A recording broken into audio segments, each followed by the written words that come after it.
صاحب میری جائیداد تقریباً 4 کروڑ کی ہے, ماشاء اللہ, کہاں رہتے ہیں بھائی, اور میرے 2 بیٹے اور 1 بیٹی ہے, اب مجھے بتائیں کہ میں کس طرح کس کو کتنا حصہ دوں, اور اپنے لیے اور اپنی بیگم کے لیے کتنا حصہ نکالوں, کیونکہ بیٹے کا 2 حصہ بیٹی کا. دیکھو بھائی, زندگی میں جب آپ وراثت تقسیم کرتے ہیں, آپ اس کو وراثت کا نام دیتے ہیں, حقیقت میں وہ وراثت نہیں ہوتی, وہ گفٹ ہوتا ہے. وہ کیا ہوتا ہے؟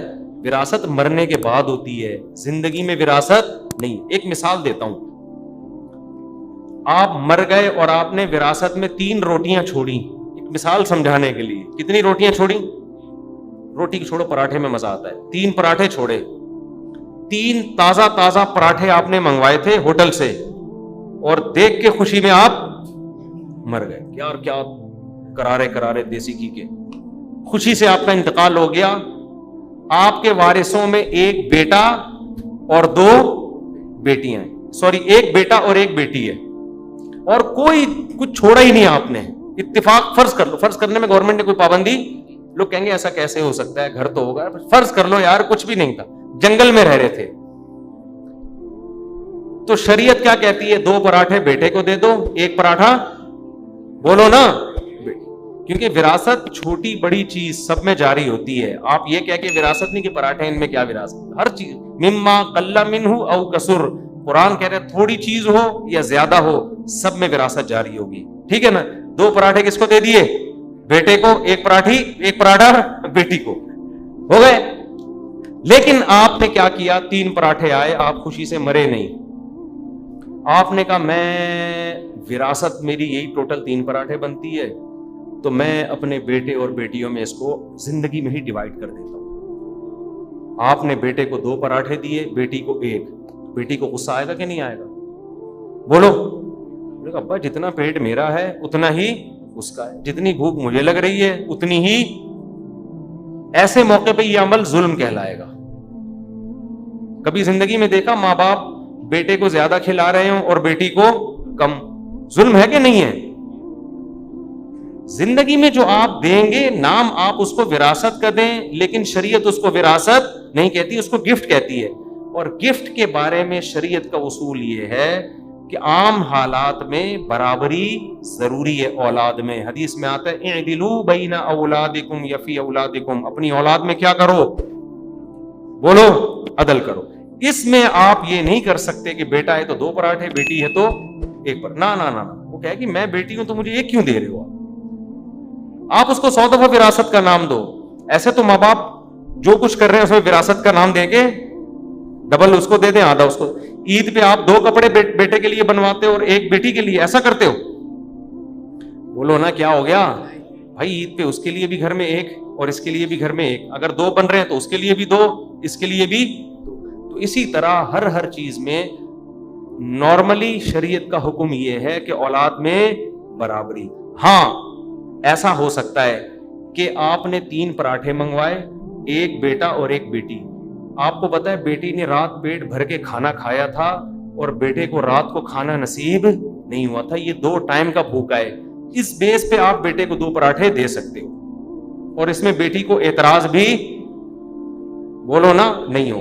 لیکن اگر یہ معاملہ الٹا ہو جائے, بیٹی کو رات کو کھانا نہیں ملا تھا, بیٹے نے, میرا والا بطخ ہے وہ اس میں شریک تھا, ایک مثال دے رہا ہوں, جو میں نے بطخیں کا جنازہ نکال دیا نا, اس نے پیٹ بھر کے کھانا کھایا ہوا ہے, بیٹی بھوکی ہے. اب بیٹی کو کتنے دو گے؟ 2 پراٹھے. بیٹے کو کتنا دو گے؟ 1. تو شریعت میں اولاد میں آپ فرق کر سکتے ہیں ضرورت کی بیس پہ, بیٹا یا بیٹی ہونے کی بیس پہ نہیں کر سکتے. سمجھتے ہو کہ نہیں سمجھتے؟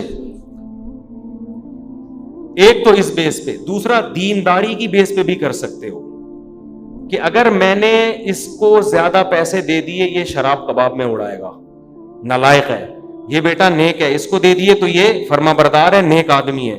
تو اس میں بھی بیٹی اور بیٹے کی بیس پہ نہیں, بلکہ نیک ہونے کی بیس پہ. وہ بیٹی نیک ہے تو بیٹی کو زیادہ دے دو. اور تیسرا فرق کیا جاتا ہے, ایک فرق ہو گیا ضرورت, دوسرا ہے اطاعت, نیک, اور تیسرا ہے فرما برداری. ایک نے آپ کو ستا کے رکھا ہوا ہے, باپ کی مانتا نہیں ہے, اور ایک آپ کا فرما بردار ہے. تو اس بیس پہ بھی آپ فرق کر سکتے ہو.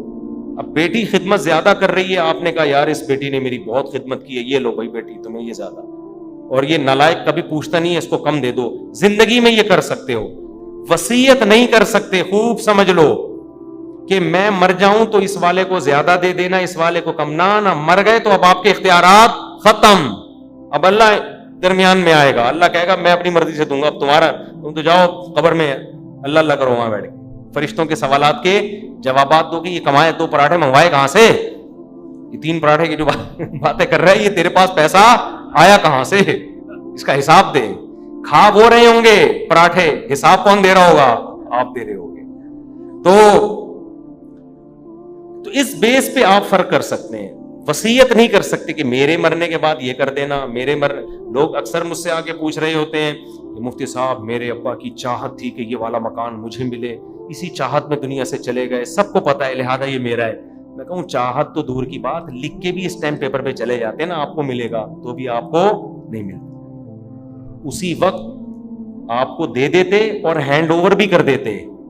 اسٹیمپ پیپر پہ اگر کوئی لکھ کے دے دے کہ یہ مکان میرے بیٹے کا ہے, خوب سمجھ لو پھر بھی نہیں ہوتا جب تک مکمل پراپر قبضہ نہ دے. لوگ فلیٹ بنا کے میرے بیٹے کا, بھائی فلیٹ کی چابیاں دے, وہ بیٹا اس میں جا کے رہے, قبضہ لے.